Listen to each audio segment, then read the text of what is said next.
السلام عليكم ورحمة الله وبركاته. الحمد لله رب العالمين والعاقبة للمتقين والصلاة والسلام على سيد الأنبياء والمرسلين نبينا محمد وعلى آله وأصحابه أجمعين، أما بعد. فقد قال الإمام البخاري رحمه الله تعالى: باب التواضع. قال حدثنا مالك بن إسماعيل قال حدثنا زهير قال حدثنا حميد عن أنس رضي الله عنه قال: كان للنبي صلى الله عليه وسلم ناقة. قال: وحدثني محمد أخبرنا الفزاري وأبو خالد الأحمر عن حميد الطويل عن أنس رضي الله عنه قال: كانت ناقة لرسول الله صلى الله عليه وسلم تسمى العضباء وكانت لا تسبق، فجاء أعرابي على قعود له فسبقها، فاشتد ذلك على المسلمين وقالوا: سبقت العضباء. فقال رسول الله صلى الله عليه وسلم: إن حقا على الله ألا يرفع شيئا من الدنيا إلا وضعه.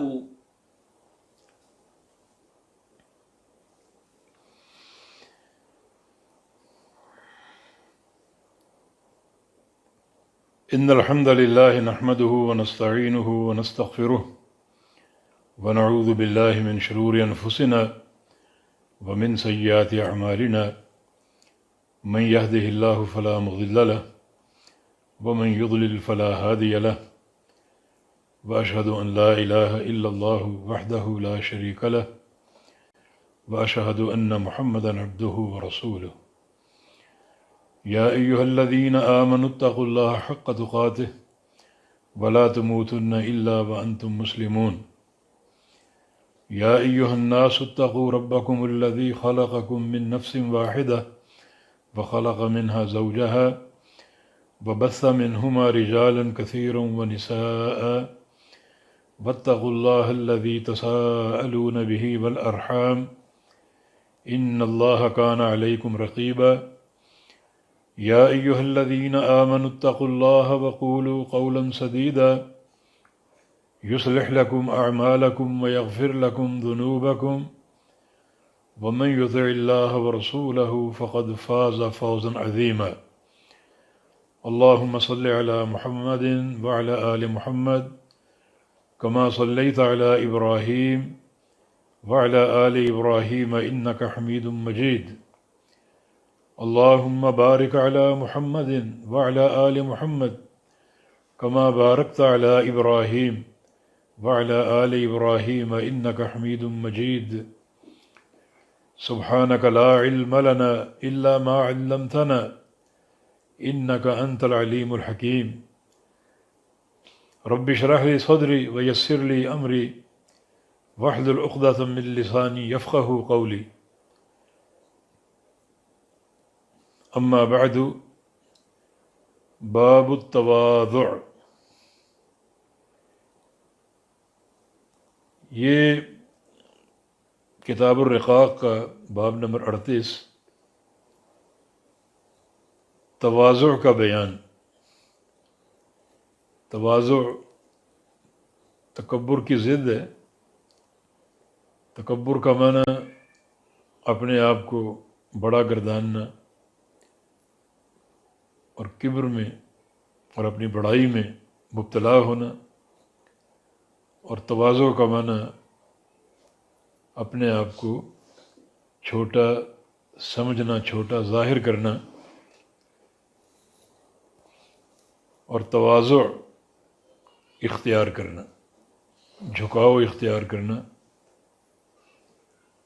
انکساری اور عاجزی اختیار کرنا۔ تواضع کا کتاب الرقاق سے کیا تعلق ہے؟ کیونکہ رقاق کا معنی دل کو نرم کرنے والے امور۔ تو بندہ جیسے جیسے متواضع ہوگا، جھکے گا، انکساری اختیار کرے گا، ویسے ویسے اس کے دل میں نرمی آئے گی۔ تو دل کو نرمانے کے جو امور ہیں ان میں ایک تواضع بھی ہے، اور جو انسان تکبر کا مظاہرہ کرے گا تو اس کے دل میں سختی اور خشونت اور شدت پیدا ہوگی۔ تو تواضع جو ہے رقت قلبی کا ایک بڑا اہم ذریعہ ہے۔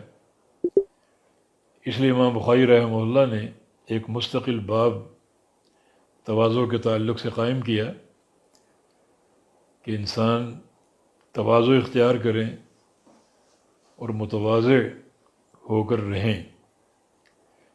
اس دنیا میں کسی کے لیے مستقل رفعت اور بلندی نہیں ہے، اور ایک انسان اس امر کو سوچ لے اور متواضع بن کر رہے۔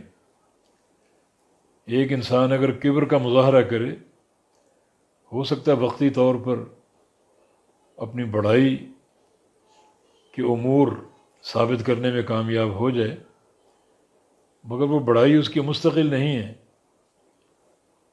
اور ایک انسان اگر متواضع بن کر رہے تو اللہ تعالیٰ اسے ضرور بڑا کرے گا، بلندیاں عطا فرمائے گا۔ جیسا کہ نبی علیہ السلام کی حدیث ہے، ما تواضع احد للہ الا رفعہ اللہ، کہ جو بندہ اللہ تعالیٰ کے لیے تواضع اختیار کرے، اللہ تعالیٰ اسے ضرور بلندیاں عطا فرمائے گا، رفعت عطا فرمائے گا، یہ اس کا وعدہ ہے۔ تو رفعتیں اور بلندیاں تواضع اختیار کرنے میں ہیں، نہ کہ تکبر کا مظاہرہ کرنے میں۔ تکبر وقتی طور پہ ایک بلندی کا ذریعہ بن سکتا ہے، لیکن مستقل نہیں، جبکہ تواضع اللہ تعالیٰ کی دین سے ایک مستقل رفعت کا باعث بنے گی۔ جس قدر انسان جھکتا ہے اسی قدر وہ اللہ کے قریب ہوتا ہے۔ قرآن پاک میں فَاسْجُدْ وَاقْتَرِب، سجدہ کرو اور اللہ کے قریب ہو جاؤ۔ اور سجدہ جو ہے یہ اللہ تعالیٰ کے سامنے جھکنے کی سب سے آخری سٹیج ہے۔ رسول اللہ صلی اللہ علیہ وسلم کی حدیث ہے، اقرب ما یکون العبد من ربہ وہو ساجد، کہ بندہ اپنے رب کے سب سے قریب اس وقت ہوتا ہے جب وہ سجدے میں ہو۔ تو سجدہ یہ تواضع کی آخری سٹیج ہے، جب بندی کی پیشانی بھی زمین سے مس ہو رہی ہو، ناک بھی زمین سے رگڑ رہا ہے، گھٹنے زمین پر ٹیکے ہوئے ہیں، اور ہاتھ بھی زمین کو چھو رہے ہیں۔ تو اس سے بڑی انسان کی تواضع کیا ہوگی، اس سے بڑھ کر تذلل کیا ہوگا۔ اور فرمایا کہ اس وقت وہ اللہ تعالیٰ کے سب سے زیادہ قریب ہوتا ہے۔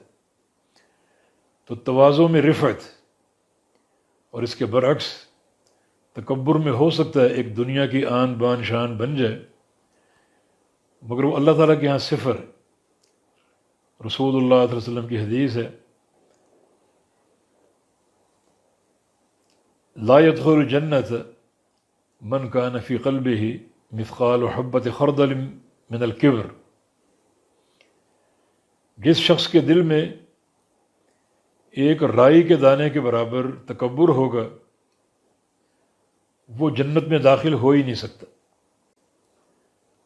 ہو سکتا ہے دنیا کی ایک جھوٹی شان اس کی نمایاں ہو جائے، مگر اللہ احکم الحاکمین کے ہاں یہ فیصلہ ہو چکا کہ وہ جنت میں جا ہی نہیں سکتا۔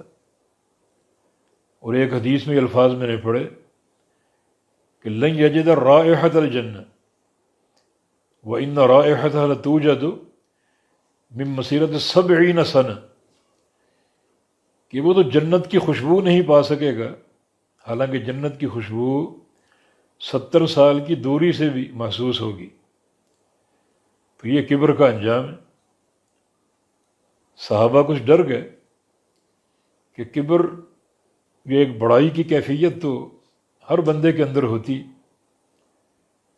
نبی علیہ السلام سے اظہار بھی کر دیا، المرء يحب ان يكون ثوبه حسنا ونعله حسنة، یا رسول اللہ صلی اللہ علیہ وسلم ہر شخص یہ چاہتا ہے کہ اس کا لباس اچھا ہو اور اس کے جوتے اچھی کوالٹی کے ہوں، تو جب اچھا لباس پہنے گا، اچھے جوتے پہنے گا، تو اس کے دل میں بڑائی تو پیدا ہوگی کہ میرا لباس فلاں سے اچھا ہے، میرے جوتے فلاں سے اچھے ہیں۔ تو آپ نے یہ فرمایا کہ یہ کیفیت اگر ایک رائی کے دانے کے برابر بھی ہے تو جنت میں داخل نہیں ہو سکے گا۔ تو رسول اللہ صلی اللہ علیہ وسلم نے ارشاد فرمایا کہ یہ کبر نہیں، یہ جمال اور خوبصورتی جو اللہ کو پسند ہے۔ ان اللہ جمیل یحب الجمال، اللہ تعالیٰ خود خوبصورت ہے اور خوبصورتی کو پسند کرتا ہے، یہ کبر نہیں ہے۔ پھر کبر کیا ہے؟ فرمایا کہ کبر دو چیزوں کا نام ہے، الکبر بطر الحق وغمط الناس۔ ایک یہ کہ حق بندے کے سامنے واضح ہو جائے اور وہ اس کا انکار کر دے، بندے کو قرآن کھول کے دکھا دیں کہ یہ اللہ کا فرمان ہے، صحیح بخاری کھول کے دکھا دیں یہ نبی علیہ السلام کی حدیث ہے، پڑھ بھی لے سمجھ بھی لے، پھر نہ مانے کہ میرے خاندان میں ایسا نہیں، میری برادری میں ایسا نہیں، میرے مسلک میں ایسا نہیں۔ فرمایا کہ یہ کبر ہے، یہ کیفیت اگر ایک رائی کے دانے کے برابر ہے تو جنت کا داخلہ تو دور کی بات ہے، جنت کی خوشبو تک محسوس نہیں کر سکے گا۔ اور دوسرا جو کبر کی صورت ہے وہ غمط الناس، لوگوں کو حقیر جان کر دھتکارنا، اپنے آپ کو بڑا سمجھنا، کسی بھی بنیاد پر، مال کا گھمنڈ، برادری کا گھمنڈ، حسب و نسب کا گھمنڈ، یا علم یا صحت کا گھمنڈ، کسی بھی بنا پر لوگوں کو چھوٹا اور حقیر جاننا اور حقیر سمجھ کر ان کو اپنے آپ سے دور کرنا، ان کو دھتکارنا۔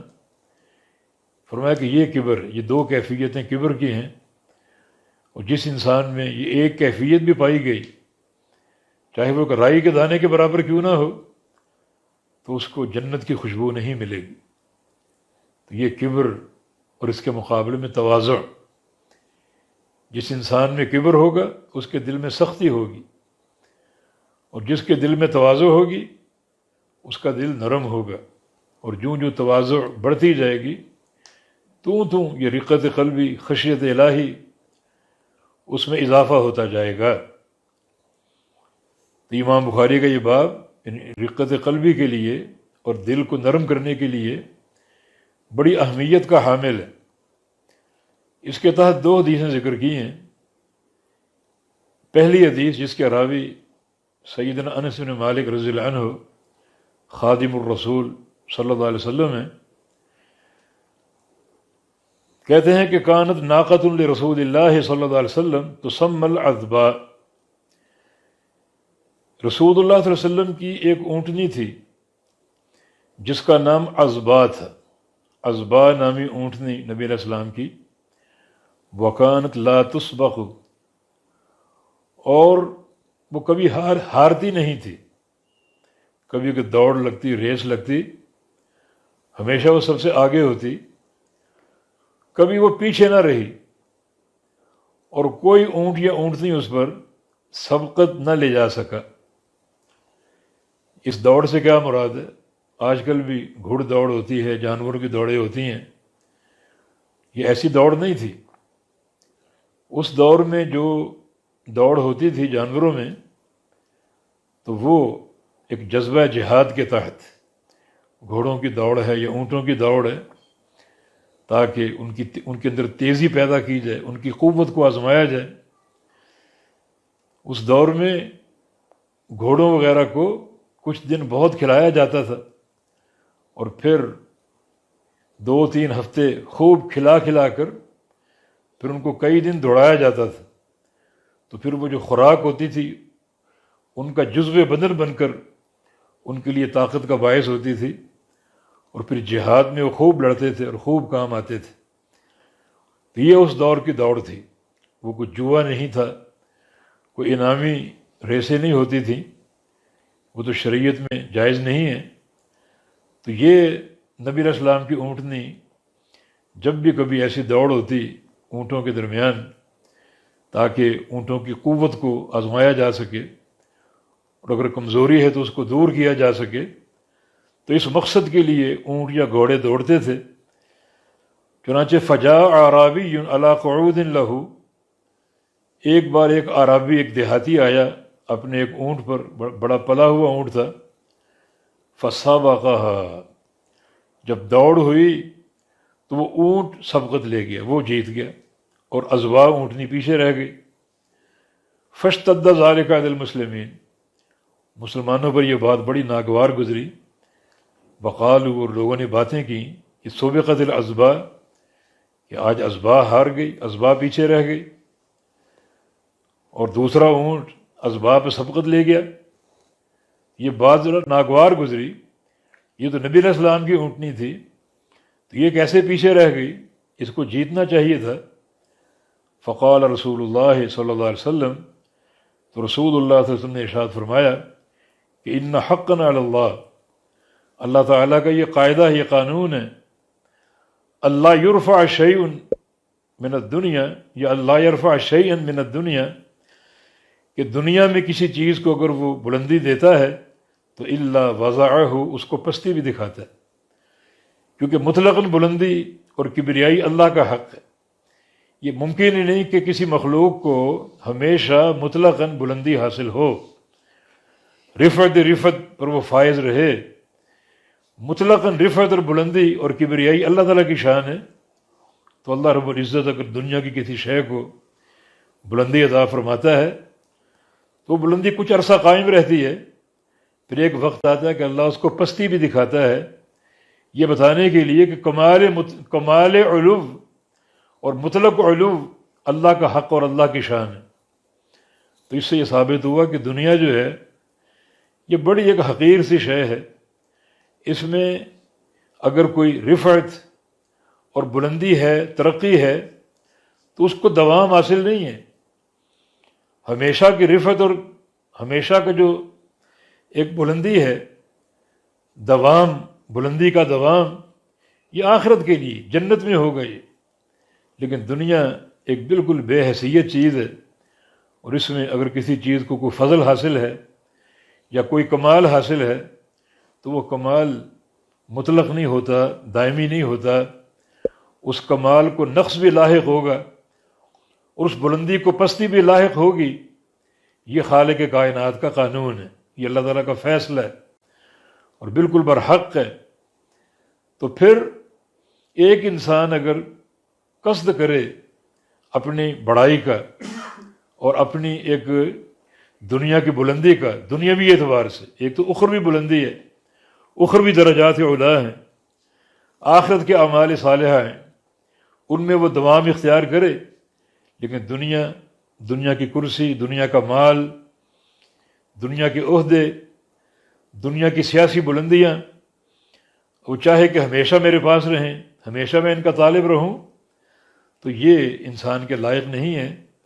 نہ ہی دنیاوی اعتبار سے یہ کوئی خوبی ہے، کیونکہ دنیا دنی ہے، اللہ تعالیٰ کے یہاں دنیا کی کوئی قیمت ہی نہیں ہے۔ نبی علیہ السلام کی حدیث ہے کہ لو کانت الدنیا تعدل عند اللہ جناح بعوضہ ما سقا کافرا شربۃ ماء، کہ یہ دنیا اگر اللہ کے نزدیک صرف ایک مچھر کے پر کے برابر ہی ہوتی تو اللہ تعالیٰ کسی کافر کو ایک گھونٹ پانی کا نہ دیتا، ایک مچھر کے پر کے برابر بھی ہوتی۔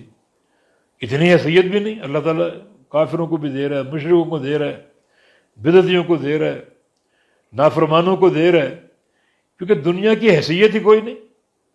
ان اللہ یعطی الدنیا لمن یحب ومن لا یحب ولا یعطی الدین الا من یحب، اللہ تعالیٰ دنیا دیتا ہے ہر ایک کو، اس سے محبت ہو یا نہ ہو، لیکن دین صرف اس بندے کو دے گا جس بندے سے اللہ کو محبت ہوگی۔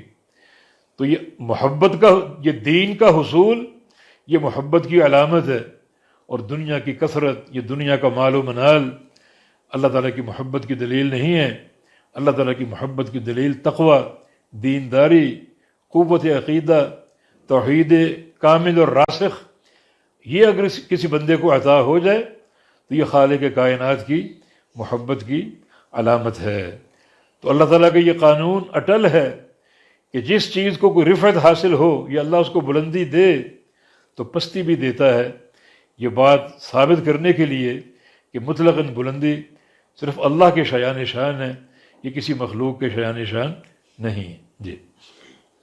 قال حدثني محمد بن عثمان بن كرامة قال حدثنا خالد بن مخلد قال حدثنا سليمان بن بلال قال حدثني شريك بن عبد الله بن أبي نمر عن عطاء عن أبي هريرة رضي الله عنه قال قال رسول الله صلى الله عليه وسلم إن الله تعالى قال من عادى لي وليا فقد آذنته بالحرب وما تقرب إلي عبدي بشيء أحب إلي مما افترضته عليه وما زال عبدي يتقرب إلي بالنوافل حتى أحببته فكنت سمعه الذي يسمع به وبصره الذي يبصر به ويده التي يبطش بها ورجله التي يمشي بها وإن سألني لأعطينه ولئن استعاذني لأعيذنه وما ترددت عن شيء أنا فاعله ترددي عن نفس المؤمن يكره الموت وأنا أكره مساءته.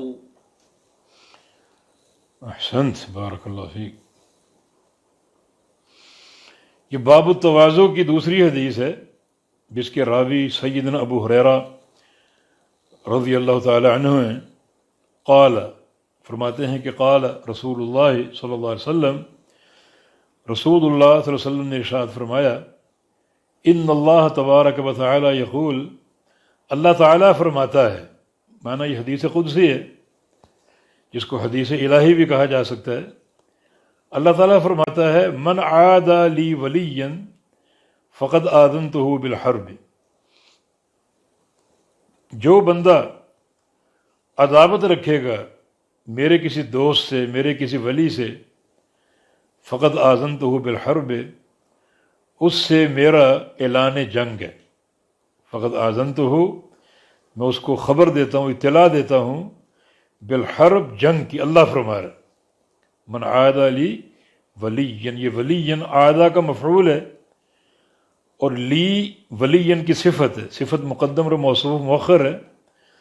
تقدیر جملہ من عادى ولیا لی، کہ جو بندہ عداوت رکھے میرے کسی دوست سے، میرے کسی ولی سے، فقد آذنتہ بالحرب، میں اس کو اطلاع دیتا ہوں، خبر دیتا ہوں اپنے جنگ کے اعلان کی، کہ میں اس سے اعلان جنگ کر چکا ہوں اور جنگ کروں گا اس سے. جو بندہ میرے کسی ولی سے عداوت رکھے اور دشمنی رکھے. یہ طلبۃ العلم سے تھوڑا سا مذاکرہ ہو.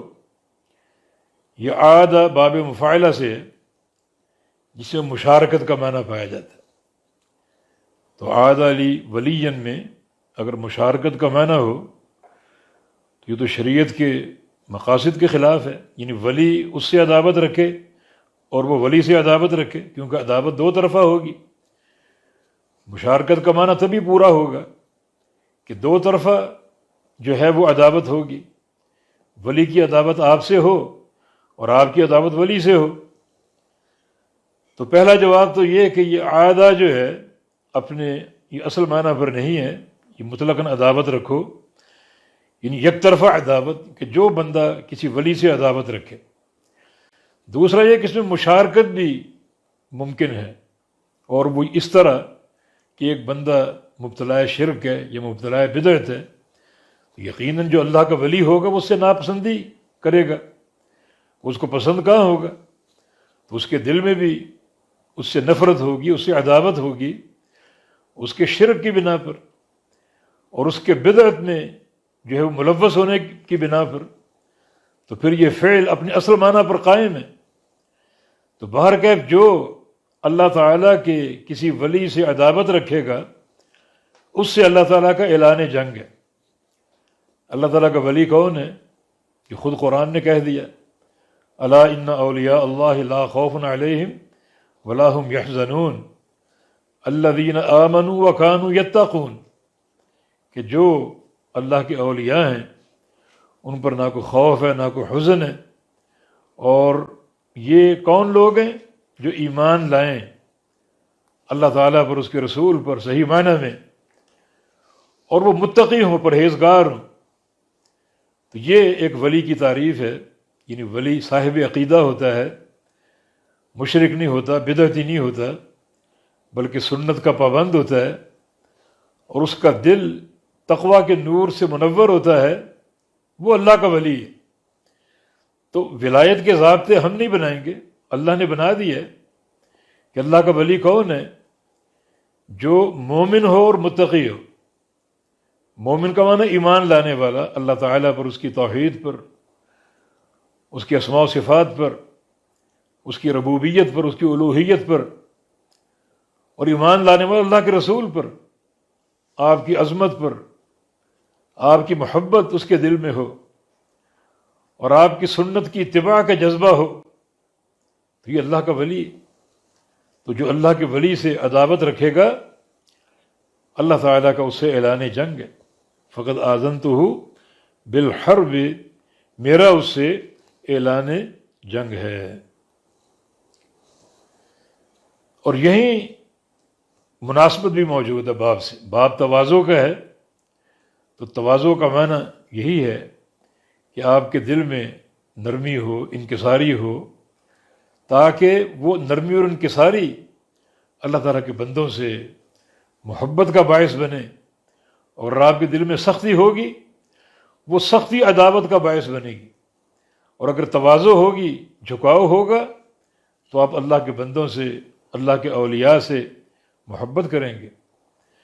پھر اللہ تعالیٰ کے اولیاء بھی مختلف انداز سے آپ کے سامنے آئیں گے، جیسے نبی علیہ السلام کی حدیث ہے، رب اشعث اغبر مدفوع بالابواب لو اقسم علی اللہ لابرہ، کہ ایسا ممکن ہے کہ ایک شخص جس کے جسم پر گرد و غبار ہو، اس کا سر خاک آلود ہو، پاؤں خاک آلود ہو، اور وہ کسی سے ملنے جائے تو کوئی اس سے ملے نہ، دروازہ بند کر دے اور دروازے سے دھتکار دے، مگر اس کا اللہ تعالیٰ کے ساتھ ایسا راسخ، راست اور قوی تعلق ہوتا ہے کہ اللہ تعالیٰ پر قسم کھا لے کہ ایسا ہوگا، ویسا ہو کر رہے گا۔ اس کی ایسی اللہ سے دوستی ہے کہ اللہ تعالیٰ اس کی قسموں کی لاج رکھے گا۔ تو بعض اوقات ایسے بھی اللہ کے ولی ہوتے ہیں، دنیا میں بالکل بے حیثیت ہوتے ہیں، کپڑے بھی ان کے واجبی سے ہوتے ہیں، اور کوئی ایسا وقت ان کے پاس نہیں ہوتا اپنے آپ کو سجائیں اور سنواریں، بال بکھرے ہوئے ہیں اور سر خاک آلود ہے، پاؤں خاک آلود ہیں، لیکن جن لوگوں کو شریعت کی رموز کی معرفت ہوتی ہے، وہ ایسوں سے محبت اور پیار کرتے ہیں۔ اور یہ انتہائی تواضع کی دلیل کہ جو عام لوگ جن کو دھتکاریں، ان کے لیے دروازہ نہ کھولیں، رشتہ نہ کریں ان کے ساتھ، آپ ان کو قریب کریں، ان سے محبت کریں، تو یقیناً یہ آپ کی تواضع کی دلیل ہوگی۔ اور امام بخاری کا استدلال بھی اسی مقام سے ہے کہ جو اللہ تعالیٰ کے اولیاء ہیں یا اللہ تعالیٰ کے بندے ہیں، وہ محبت کے قابل ہیں، اور یہ محبت کرنا یقیناً تواضع کی علامت ہے، اور کسی سے کرنا اور کسی سے نہ کرنا، اور معیار جو ہے وہ دنیا کی اونچ نیچ سے ہو، تو یہ یقیناً تکبر کی، سخت دلی کی اور قساوت قلبی کی علامت ہے۔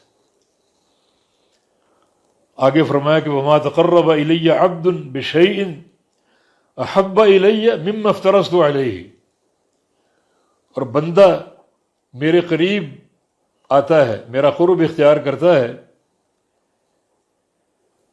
کسی بھی شے کے ساتھ، میرے قریب آتا ہے تو احب الی مما افترضت علیہ، تو ان چیزوں میں جو سب سے محبوب چیز مجھے لگتی ہے اس کی، میرے قرب کے لیے، میرے قریب آنے کے لیے، وہ چیز ہے جو میں نے فرض کی ہے۔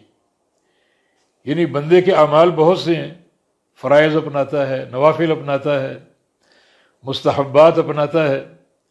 یہ بات نوٹ کر لو کہ ان میں سب سے زیادہ چیز جو میرے قرب کا باعث ہے وہ میرے فرائض ہیں، جیسے اقیموا الصلاۃ آتوا الزکاۃ کتب علیکم الصیام، یہ فرائض ہیں۔ توحید فرض ہے، ایمان فرض ہے، اعتقادات میں فرائض ہیں۔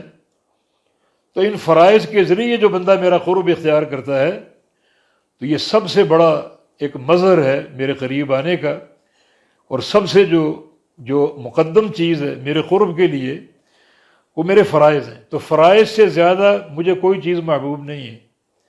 بندے کے اعمال میں سب سے زیادہ چیز محبوب جو ہے وہ فرائض کی ادائیگی، پھر نوافل کی باری آتی، کیونکہ فرائض تو اصل ہے۔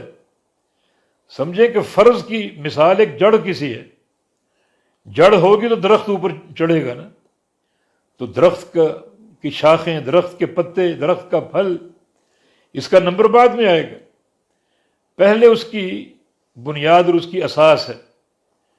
اس طرح آپ کو عمارت بنائے تو پہلے عمارت کی بنیاد ہوگی، پھر اوپر اس کے دیواریں اور کمرے اور چھت وغیرہ آپ ڈالیں گے تو وہ نمبر بعد میں آئے گا۔ تو اصل چیز یہ بنیاد اور یہ جڑ ہے، اصل ہے، جو کہ فرائض کی صورت میں ہے۔ تو فرائض یا نوافل جو بندہ اختیار کرتا ہے تو سب سے زیادہ محبوب چیز میرے قرب کے لیے فرائض کی ادائیگی، پھر نوافل۔ وما یزال عبدی یتقرب الی بالنوافل حتی احببتہ، اور میرا بندہ میرا قرب اختیار کرتا ہے نوافل کی ادائیگی کے ساتھ، اور نفل پڑھتا رہتا ہے حتی احببتہ، حتیٰ کہ میں اس سے محبت کرنے لگتا ہوں۔ تو بندہ ان فرائض کے بعد نوافل ادا کرتا ہے، اور نوافل کی بنا پر میں اس سے محبت کرنے لگتا ہوں۔ تو پہلی چیز جو ہے وہ فرائض ہے۔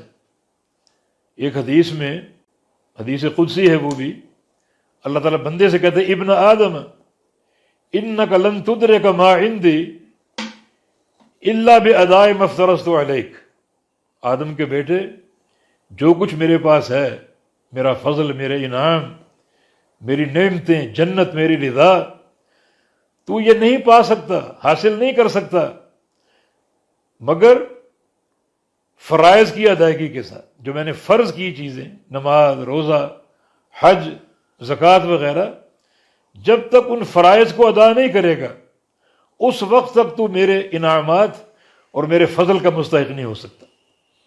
یہ تو اہمیت ہے فرائض کی۔ اس کے بعد جو نوافل ہیں، مستحبات ہیں، سنتیں ہیں، ان کی ادائیگی بھی اللہ کے قرب کا باعث ہے، اللہ کی محبت کا باعث ہے۔ چنانچہ حدیث میں آگے یہ بات آ گئی کہ بندہ نفل ادا کر کے میرے قریب آتا جاتا ہے حتیٰ کہ اس قدر میرا قرب حاصل کر لیتا ہے کہ میں اس سے محبت کرنے لگتا ہوں اور اس کو اپنا محبوب بنا لیتا ہوں۔ اور پھر نوافل اور یہ جو سنتیں ہیں، ان کا ایک بڑا کردار ہے انسان کے فرائض کے لیے بھی۔ نبی علیہ السلام کی حدیث ہے جب قیامت کا دن ہوگا اور بندے کے فرائض کو چیک کیا جائے گا، نمازیں پوری ہیں یا نہیں، روزے پورے ہیں یا نہیں، زکوٰۃ پوری دی یا نہیں دی، فرائض کو چیک کیا جائے گا۔ اگر فرائض پورے ہیں تو پورے شمار کر کے ان کا اجر ملے گا اسے، اور اگر فرائض میں کوئی نقص اور کمی ہے، کمی تعداد میں نہیں، مقدار میں نہیں، بلکہ کمی مثلا خشوع میں یا قلبی حضور میں کمی ہے، نماز پڑھ رہا ہے توجہ کہیں اور ہے، کبھی توجہ نماز کی طرف آ رہی ہے، کبھی کاروبار کی طرف جا رہی ہے، یہ کمی ہے، تو اللہ تعالیٰ ایسی نماز تو قبول نہیں کرے گا۔ لیکن اس وقت فرمایا کہ انظروا هل لعبدی من تطوع، کہ فرشتوں دیکھو میرے بندے نے کوئی نفل پڑھ رکھے، سنتیں ادا کر رکھی ہیں، فَتُكْمَلُ بِهِ فَرِيضَتُهُ، اگر نفل ہوں گے، سنتیں ہوں گی تو فرائض کی یہ کمی ان نوافل سے پوری کر دی جائے گی اور بندہ کامیاب قرار پائے گا۔ تو فرائض کی بھی اہمیت ہے اور نوافل کی بھی، سنتوں کی بھی۔ فرائض کی اہمیت یہ کہ فرائض اصل ہے، یہ جڑ کی حیثیت رکھتے ہیں، عمارت کی بنیاد کی حیثیت رکھتے ہیں، اور باقی درخت یا بلڈنگ اس پر قائم ہوتی ہے۔ تو نوافل اور مستحبات کا نمبر بعد کا ہے، فرائض کا نمبر پہلا ہے۔ تو یہ پہلا درجہ، پہلی سٹیج ہے، اور اس کے بعد نوافل کا مقام آتا ہے۔ اللہ تعالیٰ کی محبت کا ذریعہ بھی ہے یہ، اور اگر فرائض میں کوئی کمی بیشی ہے تو اللہ رب العزت نوافل کے ذریعے ان کمیوں کو پورا کرے گا اور بندے کے فرائض قابل قبول قرار دے گا۔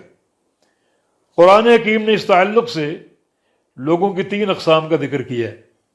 اللہ تعالیٰ کا فرمان ہے ثم اورثنا الکتاب الذین اصطفینا من عبادنا فمنهم ظالم لنفسه ومنهم سابق بالخيرات بإذن الله ومنهم ظالم لنفسه ومنهم مقتصد ومنهم سابق بالخيرات بإذن الله ذلك هو الفضل الكبير کہ ہم نے کتاب کی وراثت دی اپنے چنے ہوئے بندوں کو، اور چنے ہوئے بندے 3 قسم کے، منہم ظالم لنفسہ، کچھ تو ظالم ہیں اور کچھ مقتصد ہیں، معتدل، درمیان میں، بیچ میں، اور کچھ سابق بالخیرات ہے، جو نیکیوں میں سبقت لے گئے، آگے بڑھ گئے۔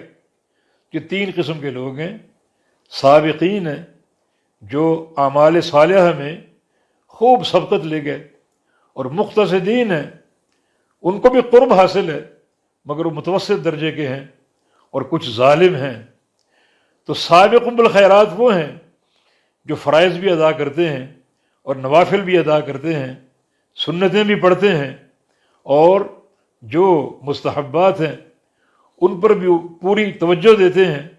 تو یہ سابق بالخیرات ہیں جو خوب آگے بڑھ گئے، سابقین میں شامل ہو گئے، مقربین میں شامل ہو گئے۔ اور کچھ مقتصدین ہیں جو فرائض ادا کرتے ہیں مگر نوافل کی طرف توجہ کم ہوتی ہے، فرائض ادا کرتے ہیں، مقتصدین ہیں۔ اور یہ لوگ بھی اللہ تعالیٰ کے ہاں جو ہیں وہ قبولیت کا مقام پائیں گے اور قبولیت کے درجے پر فائز ہوں گے۔ اور کچھ لوگ وہ ہیں جو ظالم ہیں۔ ظالم سے مراد یہ جو گناہوں کا بھی ارتکاب کرتے ہیں، یعنی مقتصدین جو ہیں، جو بیچ کا طبقہ ہے، فرائض ادا کرتے ہیں لیکن گناہوں سے بچتے ہیں، محرمات سے دور ہوتے ہیں، کمی صرف نوافل کی ہے۔ اور ظالم کون ہے؟ جو نیکیاں کرتے ہیں لیکن ساتھ ساتھ گناہوں کا بھی ارتکاب کرتے ہیں، نوافل کا اہتمام نہیں کر پاتے، فرائض کی طرف توجہ دیتے ہیں مگر ساتھ ساتھ پہلو بہ پہلو گناہوں کا بھی ارتکاب کرتے ہیں، مگر ان میں جو ایک اللہ تعالیٰ کا ایک بڑا حرام کردہ امر ہے، شرک، وہ ان کے اندر نہیں ہے، توحید پر قائم ہے، نیکیاں بھی ہیں اور گناہ بھی ہیں۔ تو ایسے لوگ جو ہیں وہ اللہ تعالیٰ کی مشیت کے تابع ہیں، انہوں نے جو شرک نہیں کیا، توحید پر قائم رہے، گناہ گار بھی ہیں، تو اللہ چاہے تو گناہوں کی سزا دے دے، اور چاہے تو ان کی توحید کی برکت سے ان کو معاف کر دے، اور چاہے تو اس سے قبل ہی کچھ ایسے وسائل بندے کو عطا فرما دے جو اس کے ان گناہوں کی بخشش کا باعث بن جائیں۔ اس کی حکمتیں ہیں جن کو وہی جانتا ہے۔ اور جو مقتصد ہیں، یہ متوسط طبقے کے لوگ جو موحد ہیں، فرائض کی تکمیل کرنے والے لیکن نوافل میں کوتاہی کرنے والے، یہ بھی اللہ تعالیٰ کے یہاں بخشش کے مستحق ہیں۔ اور سب سے زیادہ سابقین وہ ہیں جو فرائض بھی ادا کرتے ہیں اور نوافل کا اہتمام بھی کرتے ہیں، تو یہ سابقین میں سے ہیں جو اللہ تعالیٰ کے قرب، اس کی رضا اور محبت کے مستحق ہوں گے۔ تو فرمایا کہ بندہ نفل ادا کرتے کرتے میرے اتنا قریب آ جاتا ہے کہ میں اس سے محبت کرنے لگتا ہوں، اور جب میں اسے محبت کرتا ہوں تو فَكُنْتُ سَمْعَهُ الَّذِي يَسْمَعُ بِهِ، تو میں اس کے کان بن جاتا ہوں جن کانوں سے وہ سنتا ہے، وَبَصَرُهُ الَّذِي يُبْصِرُ بِهِ وَبَصَرَهُ الَّذِي يُبْصِرُ بِهِ، اور میں اس کی آنکھ بن جاتا ہوں جس سے وہ دیکھتا ہے، وَيَدَهُ الَّذِي يَبْطِشُ بِهَا، اور میں اس کا ہاتھ بن جاتا ہوں جس کے ساتھ وہ پکڑتا ہے، وَرِجْلَهُ الَّتِي يَمْشِي بِهَا، اور میں اس کے پاؤں بن جاتا ہوں جن کے ساتھ وہ چلتا ہے، میں اس کے پاؤں بن جاتا ہوں جس کے ساتھ وہ چلتا ہے۔ وَإِنْ سَأَلَنِي لَأُعْطِيهِ وَلَئِنِ اسْتَعَاذَنِي لَأُعِيذَنَّهُ، اگر مجھ سے وہ سوال کرے گا میں اس کو عطا کروں گا، اور اگر میری پناہ طلب کرے گا میں اس کو پناہ دوں گا۔ تو یہ ان بندوں کا مقام جو اللہ تعالیٰ کے محبوب بن جائیں، جو اللہ کے محبوب بن جائیں نفل ادا کرتے کرتے، تو اللہ تعالیٰ فرماتا ہے کہ میں ان کی آنکھیں بن جاتا ہوں، ان کے کان بن جاتا ہوں، ان کے ہاتھ بن جاتا ہوں، ان کے پاؤں بن جاتا ہوں، اور جب وہ مجھ سے سوال کریں گے ان کو عطا کروں گا، اور پناہ طلب کریں گے تو پناہ دوں گا۔ معنی اس حدیث کا یہ ہے کہ وہ کانوں سے حق سنیں گے، آنکھوں سے حق دیکھیں گے، اور اپنے ہاتھوں سے حق کام کریں گے، اور اپنے پاؤں سے حق جگہ چل کر جائیں گے، کسی گمراہی کی جگہ پر یا معصیت کے مقام پر چل کر نہیں جائیں گے، بلکہ وہ اپنے ان اعضاء کا استعمال بالکل صحیح، راست اور درست طریقے سے کریں گے، اور ان کے یہ اعضاء غلطی نہیں کر سکیں گے۔ کانوں سے گناہ کی بات نہیں سنیں گے، غیبت نہیں سنیں گے، آنکھوں سے کسی حرام شے کو نہیں دیکھیں گے، ہاتھوں سے کسی ناجائز چیز کو نہیں پکڑیں گے، اور پاؤں سے کسی ناجائز جگہ پر چل کر نہیں جائیں گے۔ اللہ تعالیٰ ان کے ان اعضاء کی حفاظت کرے گا۔ ایک فرقہ حلولیہ یا اتحادیہ جو کہتے ہیں کہ خالق اور مخلوق کا ایک ہی وجود ہے، یا نعوذ باللہ خالق مخلوق کو پیدا کر کے مخلوق میں حلول کر جاتا ہے، مخلوق میں داخل ہو جاتا ہے، وہ اس حدیث سے استدلال کرتے ہیں کہ اللہ تعالیٰ جو آنکھیں بن رہا ہے، اللہ تعالیٰ کان بن رہا ہے، اللہ تعالیٰ ہاتھ بن رہا ہے، اللہ تعالیٰ پاؤں بن رہا ہے، تو مانا اللہ مخلوق میں حلول کیے ہوئے، مخلوق میں داخل ہے، تو نعوذ باللہ اللہ کا مقام ہے کیا؟ دیکھیں اس حدیث کا جو مفہوم ہم بیان کر رہے ہیں وہ بھی ظاہر حدیث ہے، یعنی یہ ایک بات عرب میں اور دنیا میں معروف ہے کہ کسی کی آنکھ یا کسی کا بازو بننے کا کیا معنی ہے۔ یعنی آپ اپنے کسی بھائی سے کہیں کہ میں آپ کا بازو ہوں، تو کیا اس کا معنی ہوگا؟ میں آپ کا معاون ہوں، آپ کا مددگار ہوں، آپ کے ساتھ کھڑا ہوں۔ ایک بھائی آپ کا دور بیٹھا ہے، ہزاروں میل دور، اور آپ کہیں کہ تم فکر نہ کرو میں آپ کے پاس ہوں، تو اس کا معنی یہ نہیں کہ وہ آپ کے قریب کھڑا ہے، بلکہ یہ وہ استعارے یا محاورے ہیں جو مختلف معاشروں میں استعمال ہوتے ہیں، اور یہ بھی لغت کا ظاہر ہے۔ کسی سے کہنا کہ میں آپ کا دست و بازو ہوں، کسی کو کہنا میں آپ کی آنکھ اور کان ہوں، یعنی یہ پورے ایک مددگار ہونے اور تعاون کرنے کا معنی ہے۔ اچھا، اگر اس حدیث کو دوسرے ظاہر پر لے لیں جو حلولی لیتے ہیں، تو بتائیے اللہ کے شیان شان کیا ہے؟ وہ رحمان جو عرش پہ مستوی ہے، سب سے بڑی ذات ہے، اس رحمان کے بارے میں کہیں کہ وہ رحمان حقیقتاً اپنے بندوں کے پاؤں بن جاتا ہے، یہ اس کی شان ہے، یہ اس کا مقام آپ نے پہچانا۔ اس رحمان کو، اس عظیم ذات کو آپ یہ کہیں کہ بندے کا پاؤں بن جاتا ہے، یہ اس کے شان ہے؟ نہیں، اس کا معنی وہی ہے جو محاورتاً جو ہے وہ معاشروں میں اور مختلف زبانوں میں استعمال ہوتا ہے۔ معنی ایسا بندہ جس سے میں محبت کرنے لگوں تو میں اس کے کان بن گیا، معنی اپنے کانوں سے کبھی غلط چیز نہیں سنے گا۔ میں اس کی آنکھ بن گیا، معنی آنکھ اس کی کبھی غلطی نہیں کرے گی بلکہ حق پر قائم رہے گی۔ ہاتھ پاؤں اس کی غلطی نہیں کریں گے بلکہ حق اور حلال پر قائم رہیں گے۔ اچھا، آگے جو حدیث کے 2 جملے ہیں وہ بھی اس بات کی دلیل ہیں کہ حلول اور وحدت کا عقیدہ غلط ہے۔ اگر خالق اور مخلوق ایک ہو گئے اور دونوں وجود ایک ہو گئے تو آگے کیا فرما رہے ہیں؟ وَإِن سَأَلَنِي لَأُعْطِيَنَّهُ، اگر میرا بندہ مجھ سے مانگے گا میں اس کو عطا کروں گا۔ تو اس میں 2 ذاتیں سامنے آ رہی ہیں، ایک ہے سوال کرنے والے کی ذات اور ایک ہے عطا کرنے والے کی ذات۔ اگر یہ دونوں ایک ہیں اور عطا کرنے والا سوال کرنے والے کے اندر داخل ہے تو پھر اس کے سوال کرنے کا کیا معنی اور اس کی عطا کرنے کا کیا معنی؟ وَلَئِنِ اسْتَعَاذَنِي لَأُعِيذَنَّهُ، اور اگر میری پناہ طلب کرے کہ میں اس کو پناہ دوں گا۔ یہاں بھی 2 ذاتوں کا اظہار ہے، ایک ہے پناہ مانگنے والی ذات اور ایک ہے پناہ دینے والی ذات۔ اگر وہ ذات اس ذات میں حلول کیے ہوئے ہے تو اس جملے کا کیا معنی کرو گے؟ معنی صاف ہے، پناہ مانگنے والی ذات الگ ہے اور پناہ دینے والی ذات الگ ہے، یہ 2 وجود ہیں۔ تو ایک وجود مخلوق کا اور ایک خالق کا، مخلوق پناہ مانگنے والی اور خالق پناہ دینے والا۔ اور اگر خالق مخلوق میں حلول کیے ہوئے ہے اور آپ کے بقول دونوں ایک ہی ذات بن گئے تو پھر یہ سوال اور یہ پناہ مانگنا اور دینا، کیا اس کا معنی؟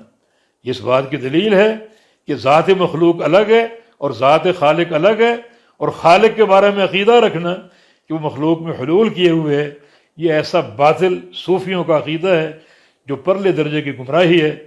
اس لیے دنیا میں سب سے گمراہ طبقہ جو ہے وہ صوفیوں کا طبقہ ہے۔ ایسے عقائد انہوں نے لوگوں پر چھوڑے اور لوگوں پر تھونپے اور دھونسے کہ ابو جہل بھی ان عقیدوں سے پناہ مانگتا ہوگا۔ وہ عقائد ابو جہل کے بھی نہیں تھے، ابو لہب کے بھی نہیں تھے۔ سب سے زیادہ گمراہ لوگ اور گمراہ کن لوگ یہ طبقہ صوفیہ ہے جو خالق اور مخلوق کے ایک وجود کا قائل ہے، اور مخلوق کے خالق کے بارے میں عقیدہ رکھتا ہے کہ خالق مخلوق میں حلول کیے ہوئے، مخلوق میں داخل ہے، اور دونوں ذاتیں ایک ہی ذات ہیں۔ یہ پرلے درجے کا بہتان ہے، بہت بڑی گمراہی ہے اور عقیدہ کفر ہے۔ اور آخری جملہ وما ترددت عن شيء انا فاعله ترددي عن نفس المؤمن يكره الموت وانا اكره مساءته۔ اللہ فرما رہا ہے کہ میں نے نہیں تردد کیا اس کام میں جو کام میں کرنے والا ہوں یا کرنا چاہتا ہوں۔ ترددی عن نفس المؤمن یکرہ الموت، جتنا تردد میں مومن کا نفس قبض کر، مومن کی روح قبض کرنے میں کرتا ہوں، وہ مومن یکرہ الموت جو موت کو ناپسند کرتا ہے، جو چاہتا ہے کہ موت ابھی نہ آئے، زندگی اور طول اختیار کرے، تو اس مومن کی روح قبض کرنے میں جو تردد میں کرتا ہوں وہ تردد میں مجھے کسی اور کام میں نہیں ہوتا۔ وَأَنَا أَكْرَهُ مَسَاءَتَهُ، اور میں ناپسند کرتا ہوں ہر وہ بات، ہر وہ چیز جو مومن کے لیے بری ہو۔ یعنی حدیث کا اس ٹکڑے کا خلاصہ یہ ہے، اللہ تعالیٰ فرما رہا ہے کہ میں جو بھی کام کرتا ہوں وہ کرتا ہوں، مجھے کوئی تردد نہیں ہوتا، لیکن ایک مومن کی روح قبض کرنے میں تردد ہوتا ہے۔ جو مومن موت نہیں چاہتا اور چاہتا ہے کہ زندگی اور بڑھ جائے، لیکن چونکہ میرا اٹل فیصلہ ہے، وقت موت کا مقرر ہے، روح قبض کرتا ہوں، لیکن میں اس وقت تردد اختیار کرتا ہوں۔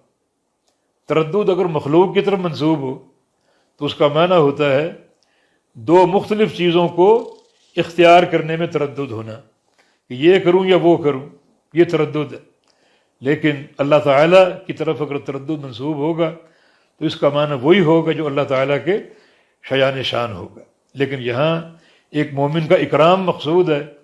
اللہ تعالیٰ فرما رہا ہے کہ مومن یعنی چاہتا ہے کہ موت نہ آئے، مگر چونکہ اس کی موت کا وقت مقرر ہے اور روح قبض کرنا ناگزیر ہے، تو میں نہیں چاہتا کہ مومن جو ہے وہ کسی چیز کو برا سمجھے یا اس کی طرف کوئی برائی جائے اور کسی کام کو وہ ناپسند کرے، لیکن چونکہ یہ اٹل فیصلہ ہے، اس وقت میں روح قبض کرنا ضروری ہے تو وہ قبض ہو جاتی ہے۔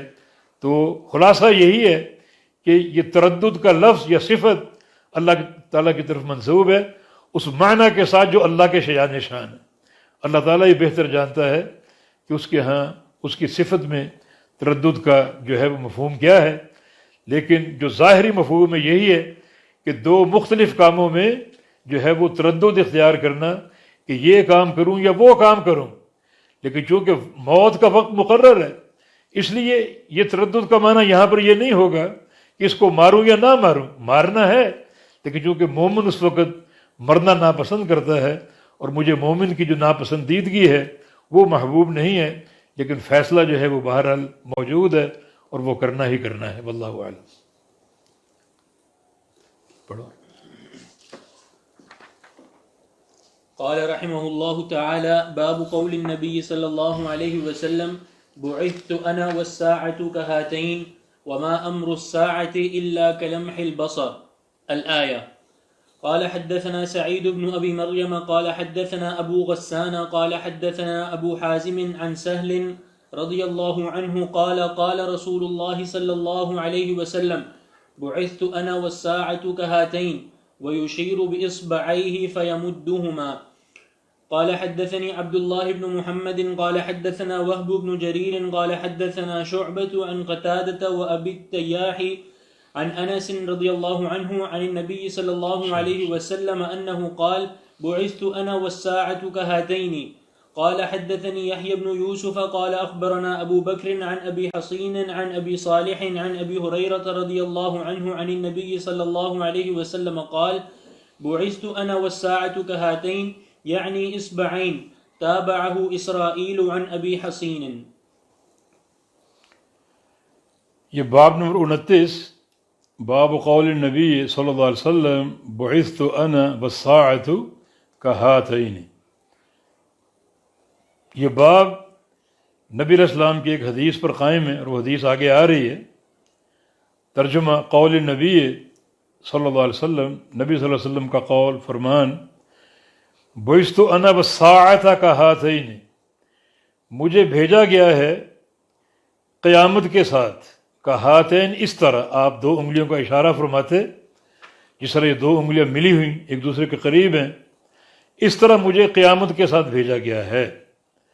معنی قیامت کا وقوع انتہائی قریب ہے، انتہائی قریب ہے، اور ویسے بھی کل آت قریب، ہر آنے والی چیز قریب ہوتی ہے، تو قیامت بھی آنے والی ہے، اس کا قریب ہونا جان لو اور پہچان لو، اور اس کی تیاری کرو۔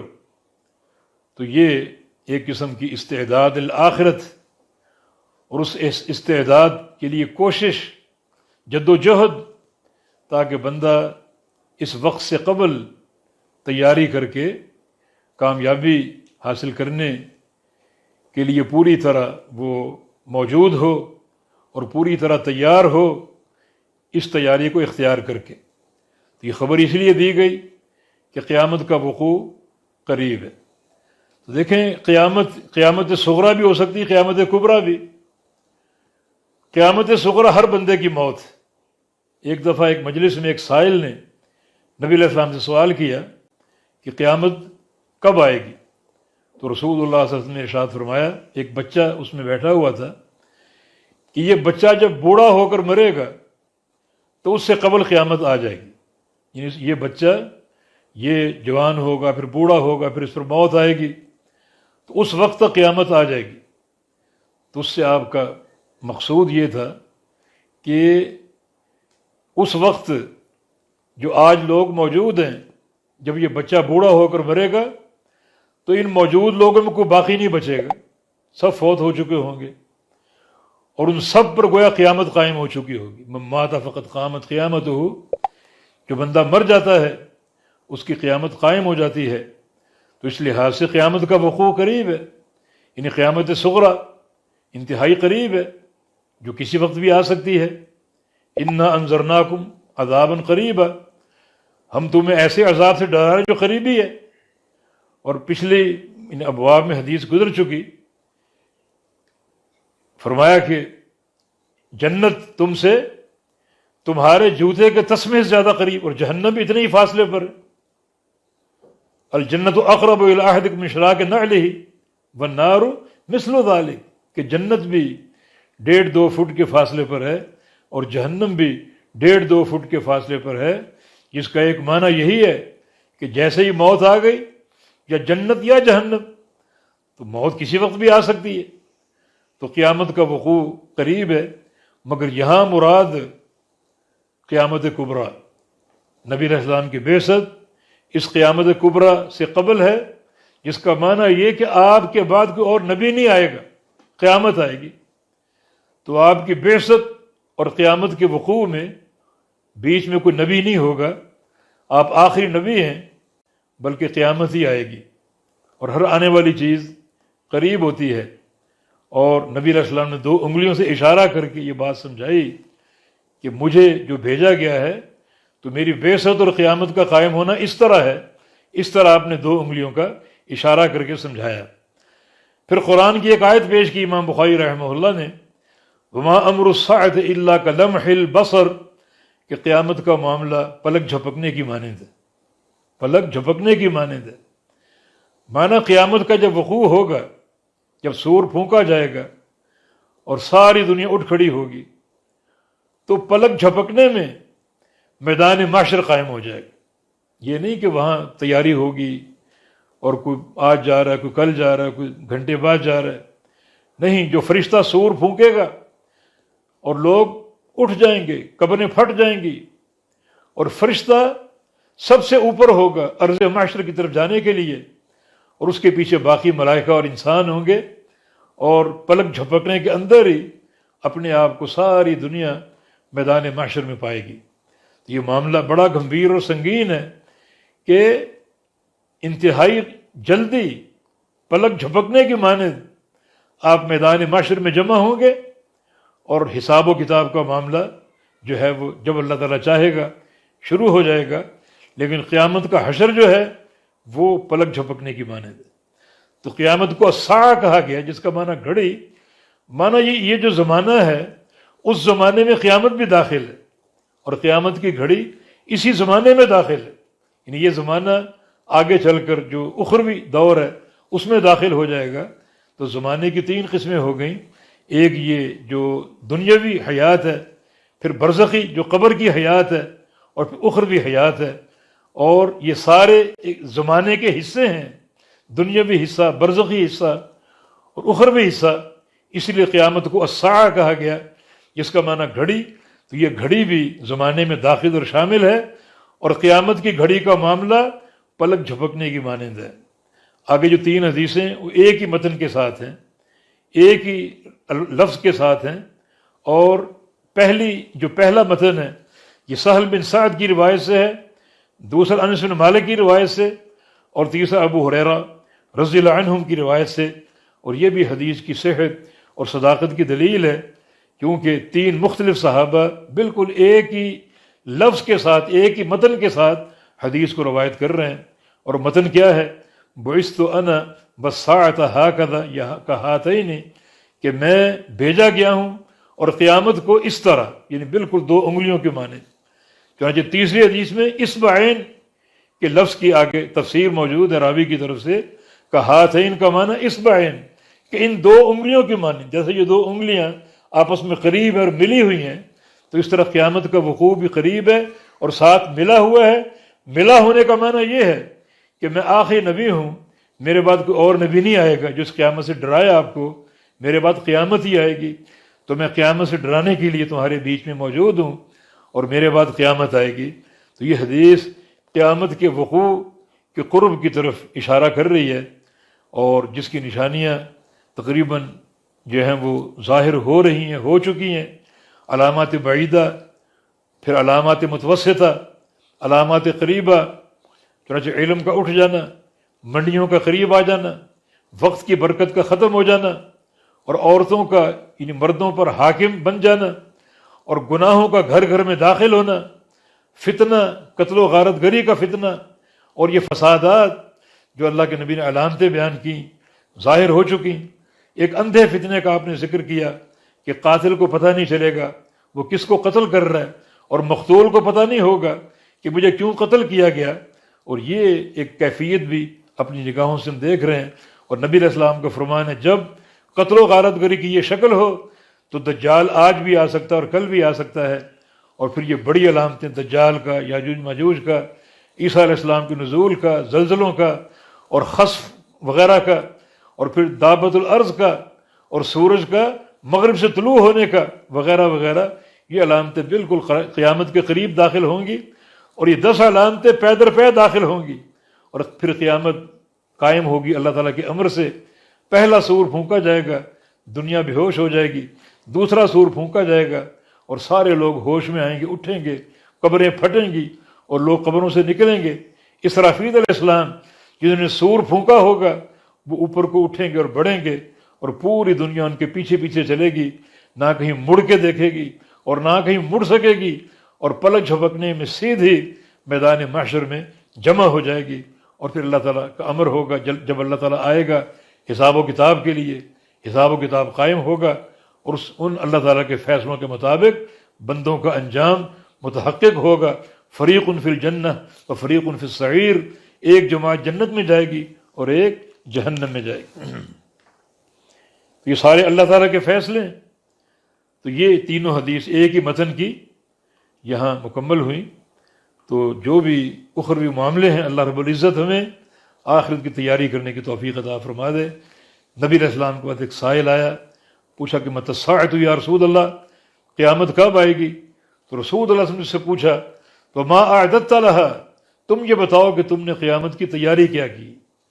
اور ایک قبرستان میں نبی علیہ السلام موجود تھے ایک جنازے کے ساتھ، قبر کھودی جا رہی تھی اور اللہ کے پیارے پیغمبر کنارے پر تشریف فرما تھے. اچانک آپ رو دیے، اتنا روئے کہ آپ کے آنسوؤں سے آپ کے سامنے جو قبر کی مٹی تھی وہ تر ہو گئی. اور پھر آپ نے فرمایا کہ لمثل ذالک فاعدوا، اس گھر کی تیاری کر کے آنا، کیونکہ قبر کا گھر جو ہے یہ آخرت کا پہلا زینہ ہے، تو اس کی تیاری کر کے آنا. یہی شریعت کا ہدف اور مقصود ہے کہ جو ایک زندگی کی مہلت اللہ نے عطا فرمائی ہے، اس لیے عطا فرمائی لیبلوکم ایکم احسن عملا، تاکہ آپ کے عمل کا امتحان لے. تو عمل ہی عمل کرنا ہے آخرت کی تیاری کے لیے. والتوفیق بید اللہ تعالی.